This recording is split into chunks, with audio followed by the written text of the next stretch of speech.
All right, so this is going to be really strange, but I couldn't think of any other way to do this. So I'm just going to sort of talk. It's been kind of an interesting last decade in living in the United States and being light-skinned human being with boobs and a uterus. It's been weird. Sort of like a coming of age almost, as I've entered my 40s. Now I'm halfway through, facing the downside of 40s now, my birthday in a couple of weeks. And I'm realizing increasingly the problem with what so many conservatives call being woke. The problem is that once your eyes are opened to the injustices, the problems, the inconsistencies, the lies, the bullshit that is spread in your name, right? Like, just be honest, white people are the problem. So all of the things that have been set in play and in motion were done by white people. Founding fathers, white men. So yeah, maybe I need to be a little more exact. White men are the problem. And I have this increasing theory of justice that there can be no justice while white men have any sort of power. And I think I've sort of distilled that down a little bit. Basically, white men's weapons are patriarchy, capitalism, and white supremacy. But white women benefit from white supremacy, but white men like to keep white women down. It's all about power and greed. So, as an ostensibly white woman, I woke up one day and just sort of said, wait a fucking minute. Wait a fucking minute. What is all of this? Like, what is happening? Like, what is truly happening? And, you know, when you see it, you can't unsee it. So therein lies the problem with wokeness. And I think the Bible itself really describes what it's like to be woke when it says that the scales will fall from your eyes. The scales being white supremacy, patriarchy, and capitalism. White men who control power, who control money, who control bodies, who control people, they are who control what each of us can and cannot do. And you see it in the way that police officers treat people of color. You see it in the discriminate methodology used to apply the laws. You see it in the laws themselves. And you see a lot of this in, like, religiousness, right? So I guess I could say religiosity is another problem, but the real issue is that religions have been co-opted and turned into these heteropatriarchal, hierarchical, sort of amalgamations of things that they never were in the first place.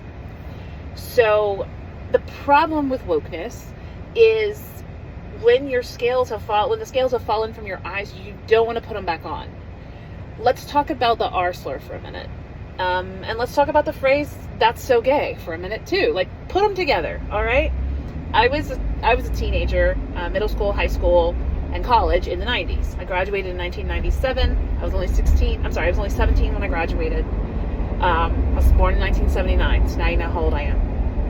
In the 90s, we were like, man, that's so gay. Man, that's so ghetto. Man, that's so stupid. Those all kind of meant the same. Kind of like how the kids these days are like 6, 7. Really stupid, nonsensical phrases. They didn't really mean anything. It's just, that was kids being kids, right? Same with the R slur. Like, man, that's so R. Like, there's a whole song, Let's Get It Started, which was totally a different word. And it was, like, people said, oh, yeah, this is a fun word to say. Well, okay, great. You said it, you did it, whatever. Fast forward to political correctness, and we're like, hey, maybe we don't say this word anymore. Maybe we don't call people disabled. Maybe we call them differently abled. Maybe we don't say crippled. Maybe we don't say handicapped. Maybe we say handicapable. Maybe we just don't say anything at all. We just don't bring up someone else's disability. Like, how fucking difficult could that possibly be? But again, when you're talking about a heteronormative, cisgendered, patriarchal society, anyone who's different is automatically labeled as bad. And if you're a white dude who's raised with nothing but power and who's indulged in every single effing aspect of the life that they want to lead, so that they lead with greed, right? Like, lead with greed. It's like the motto of the white guy.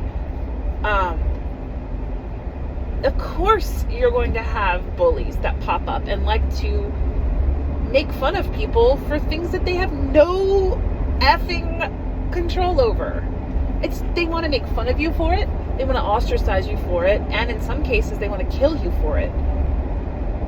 This entire world that we live in is a colonized world. And when you start to realize that you have learned every single fucking thing that you know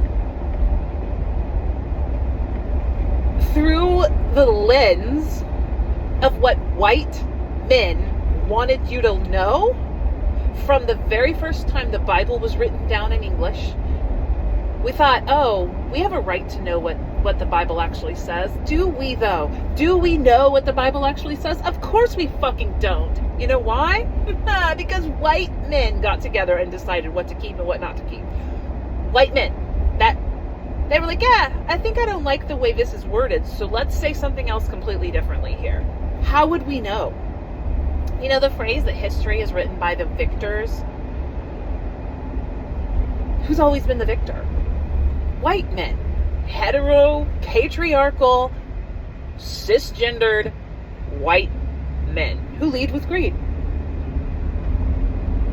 So when you start to think about your religion and how your religion was distilled by white men and then passed down by other white men, then you start to understand that you can't have an argument with someone whose beliefs are rooted in generations of oppression, in generations of falsehoods, and in generations of who knows what the fuck this shit actually really said to begin with. Like, we don't know, because people were illiterate. The only people who were literate were the priests and the people in power. Even at that, some of the noblemen didn't know how to read.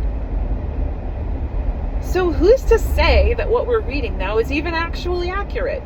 Nobody. We're literally going off the word, the pinky promise, the trust me, I know what I'm talking about, of mediocre at best, cisgendered, heteropatriarchal white men. Colonizers. The whole world is colonized. And the problem with wokeness is that once you see past the colonization, past the lies, past the patina of white supremacy that we all live with as being blessed with light skin, right? What a weird fucking idea that is. You just, I mean, go back to the beginning of your existence with me for 1 second. You were forcefully expelled out of the vagina of somebody who you didn't get to say whether you went in there or not in the first place. Like, literally a dude had a say in whether you came about and be into existence or not. And a dude, if you live in the United States, a dude is generally going to be determining whether or not you get to do anything. If you get to exist, if you get to live your life, if you get to even be just a human being. Like, you literally just have to depend on the whim of a white dude that leads with greed for your existence. And my God, y'all, there are so many more of us than there are of them, that I don't understand why we keep turning on each other instead of realizing who the real problem is and doing something about it. Whether that be at the ballot box, voting these dinosaurs like freaking all of Louisiana's federal Congress people got to go. It's time to kick them the fuck out. Or whether it's running against them, finding a cause, joining an organization, standing up for the rights of people that maybe you don't even know. But would it kill you to use your privilege for good? No, of course it wouldn't. But too many of us are just sitting on our hands, too comfortable. Don't make me look. Don't make me understand. Don't make me see through the veil of my comfortable life because I'm not ready. Why can't you just fucking say that? Because at this point, sister, you better get fucking ready. Because I'm going to tell you 3 things, and then I'm going to be done with this for today. First, they're coming for you. Whoever you are, they're coming for you. And you know the poem. There's not going to be anybody left by the time they start coming for the white guys, okay? Like, let's just be real honest. But that's the first. They're coming for you. And what you do right now determines whether or not there will be anybody left to fight for you when, in fact, they do come your way. Second,